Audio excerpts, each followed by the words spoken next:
Welcome to Nigeria, a vibrant and diverse country with a rich cultural heritage, now confronting a sobering perspective of the cost of living crisis. I'm here at what used to be one of Abuja's busiest main roads, a place that reflects the heart of Nigeria's political and administrative center. But behind its grandeur and modernity lies a stark reality: the rising cost of living that's left many to little or no disposable income. People are now prioritizing what they buy. You understand? People no longer do impulse buying. You understand? Most times, someone might have pot at home and he's not that old, but because he has a lot of money at his disposal, he wants to maybe get another second pot. But because of the way things are going, people no longer buy, a whole lot of things at home. You understand? They buy what they need.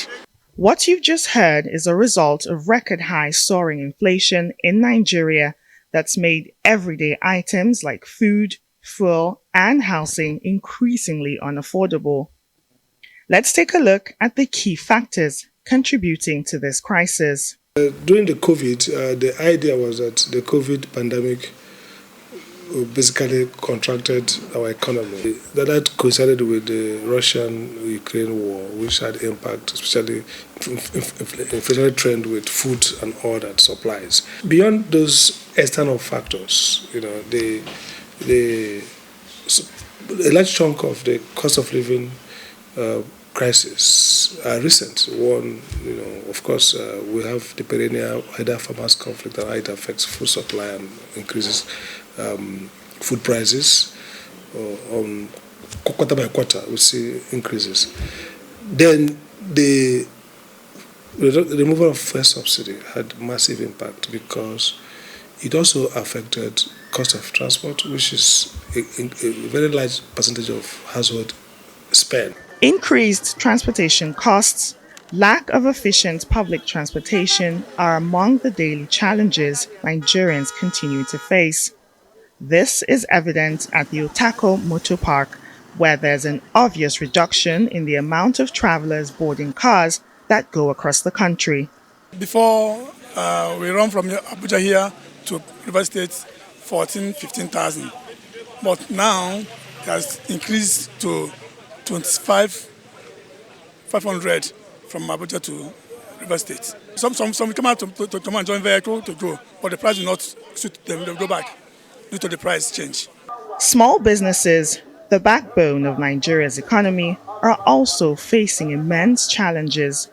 Rising operational costs make it difficult for these enterprises to remain competitive and retain employees. This is Sonia Ade, a fashion designer who has had to reduce her working days. She explains why. As you can see, my tailors are not here. So before now, we do Mondays to Saturdays as just to make sure that we deliver close to our customers. I can't afford my tailors coming to work, spending 3 times what they used to spend to come to work every day. So now we've decided to reduce the work from Monday to Friday. So now before we get a lot of work, when we say people are doing ashwebi and all, people are cutting that down. So what I'm producing now is more of sustainable fashion pieces where someone can wear every day, wear to work and also wear to occasions if you have to. We haven't had light for 2 weeks. We are constantly on gen. So if there is way for the government to find a way to give us consistent light, I think this fuel hike will not affect us as much as we are saying. The cost of living crisis in Nigeria is undeniably a complex and multifaceted issue that's seen the erosion of disposable income. Citizens explain basic amenities have become luxuries and how much they've had to cut down spending. I've cut down the things I used to buy in the markets before. Like before now, this fish, I used to buy it in carton. But now I'm just going to buy for like 2,000 naira now. And crayfish, I buy it in paint bucket or I share with my friends. But now I'm going to reduce the quantity I'm going to buy. Every day my son takes sausage to school and egg. But now I've reduced the egg to like 3 times a week. Before it's every day. takes an egg, but now it's 3 times a week. I cut it. If he's taking sausage today, tomorrow he will take egg. The story of everyday Nigerians paints a picture of resilience and determination. But that won't last long, as the weight of hope lies on the leadership to implement concrete economic reforms where citizens can have solace in their nation's promise of prosperity.